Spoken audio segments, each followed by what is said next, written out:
اللہ تعالیٰ نے ہمیں عبادت کے لیے پیدا کیا،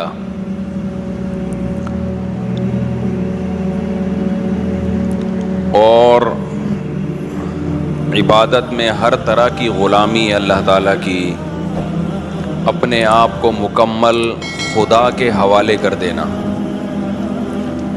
اس عمل کو آسان لفظوں میں عبادت کہا جاتا ہے۔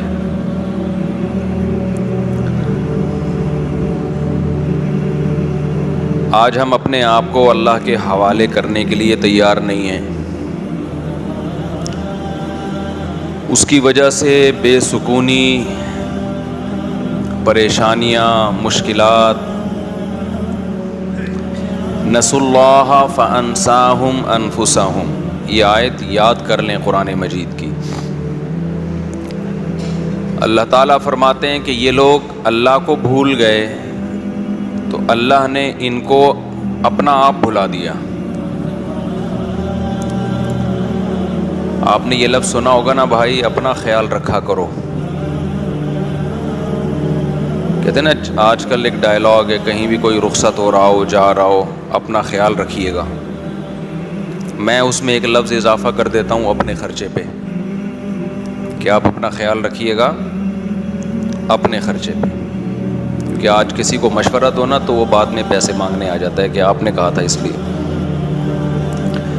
لیکن جب آپ کسی سے کہتے ہیں اپنا خیال رکھیے گا تو کیوں کہتے ہیں یہ؟ کہ بعض دفعہ انسان خود اپنا خیال نہیں رکھتا، اپنے آپ کو بھول جاتا ہے وہ۔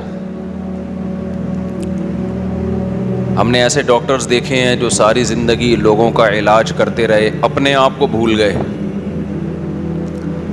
جس بیماری کے اسپیشلسٹ تھے اسی میں ان کی موت واقع ہوئی، اپنا خیال نہیں رکھا انہوں نے۔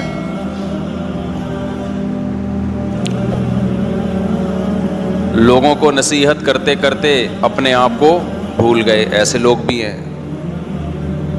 دوسروں کو برائیوں سے روکنا، روکتے روکتے خود اپنے آپ کو بھول گئے۔ تو اس سے اتنی بات تو پتہ چلتی ہے کہ انسان اپنے آپ کو بھی بھول جاتا ہے، بعض دفعہ اپنے آپ کو بھی بھول جاتا ہے، غافل ہو جاتا ہے اپنے آپ سے۔ بہت زیادہ پیسہ آیا، قرآن نے کہا اعتدال سے خرچ کرو۔ آپ کی طبیعت میں اسراف تھا، آپ اڑا رہے ہو، پیسہ اڑا رہے ہو، یہ بھول گئے کہ یہ ختم بھی ہو سکتا ہے، کل آپ پر حالات بھی آ سکتے ہیں، اور وہی ہوا، آپ پہ حالات آئے تو لوگ آپ سے کیا کہیں گے؟ یار تم نے لوگوں کا خیال کیا مگر اپنے آپ کو تم بھول گئے، اپنا خود کو بھول گئے کہ کل تمہارے ساتھ کیا ہو سکتا ہے۔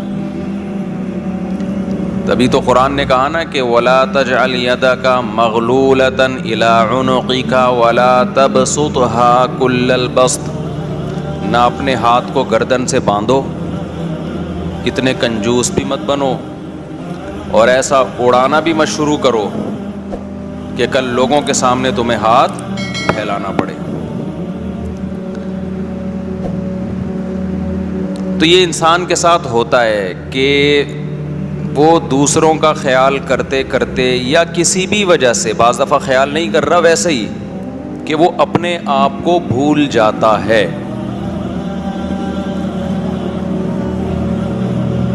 اور اس سے بڑا ظالم کون ہوگا جو اپنے آپ کو بھول جائے؟ انسان کو سب سے زیادہ محبت اپنے آپ سے ہوتی ہے، حتیٰ کہ کسی اور سے بھی اگر اس کو محبت ہوتی ہے تو وہ اپنی وجہ سے ہوتی ہے، اپنے آپ کو خوش کرنے کے لیے ہوتی ہے۔ تو انسان جتنا خیر خواہ اپنا ہے، جتنا اپنے آپ سے محبت کرتا ہے، اتنا کسی سے محبت نہیں کرتا۔ اب آپ بتاؤ اس سے بڑا بے وقوف، پرلے درجے کا احمق کون ہوگا جو اپنے سب سے محبوب ہی کو بھول جائے، جو خود اس کا اپنا آپ ہے؟ اور یہ عجیب بات ہے، اس زمانے میں لوگ اپنے آپ کو واقعی بھول چکے ہیں۔ آپ کہہ سکتے ہو نہیں جی ہمیں تو سب سے پہلے یاد رہتا ہے کہ میں ہوں، جب شادیوں میں کھانا کھلتا ہے تو سب سے زیادہ اسپیڈ اپنے آپ کی ہوتی ہے یا کسی اور کی ہوتی ہے؟ بولو نا، کیا ہو گیا بھائی؟ اپنے آپ کی اسپیڈ سب سے. تو اپنے آپ کو تو انسان کیا کرتا ہے؟ یاد رکھا ہوا ہے اس نے.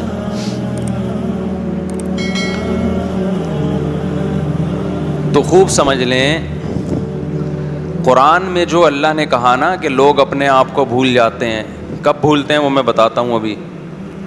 تو وہاں بھولنے سے مراد یہ نہیں ہے کہ اپنی خواہشات کو بھول جاتے ہیں. یہ کوئی بھی، یہ تو کتے بلی بھی نہیں بھولتے. خواہشات کی غلامی آپ کو اپنا آپ بھلا دیتی ہے. آپ خواہشات کی غلامی میں بھول جاتے ہو کہ اس خواہش کو پورا کرنے سے میرا نقصان ہو رہا ہے، تو اپنا آپ تو بھول گئے نا آپ. جب شادیوں میں کھانا کھلا اور سب سے زیادہ اسپیڈ آپ کی تھی، اس کا مطلب آپ اپنا نفع بھول گئے کہ اس سے میری عزت جا رہی ہے، یہ اخلاق کے خلاف ہے. اتنا کھانے سے صحت کو کوئی فائدہ، نقصان ہی ہے. جب آپ کھا رہے ہوتے ہیں، کھا لیا کھائے جا رہے ہیں، تو آپ اس وقت حقیقت دیکھنے میں تو آپ نے اپنے آپ کو یاد رکھا ہوا ہے، ایک نوالا بھی نہیں چھوڑ رہے آپ، لیکن حقیقت میں آپ اپنے آپ کو بھول گئے ہو. کیوں بھول گئے ہو؟ آپ اس کے سائیڈ ایفیکٹ پہ غور ہی نہیں کر رہے کہ یہ جو میں کھا رہا ہوں یہ مجھے قبر کی طرف لے کے جا رہا ہے. بات کھانے پہ آئی ہے، 2 جملے آپ کی خدمت میں پیش کر کے پھر ہم آگے چلتے ہیں. دیکھو ہمارے نا سلام دعا ڈاکٹروں سے بھی ہے، حکیموں سے بھی ہے، علماء سے بھی ہے، ہر طبقے سے ہوتی ہے. اور میڈیکل سائنس میں مجھے ویسے ہی ذاتی دلچسپی ہے.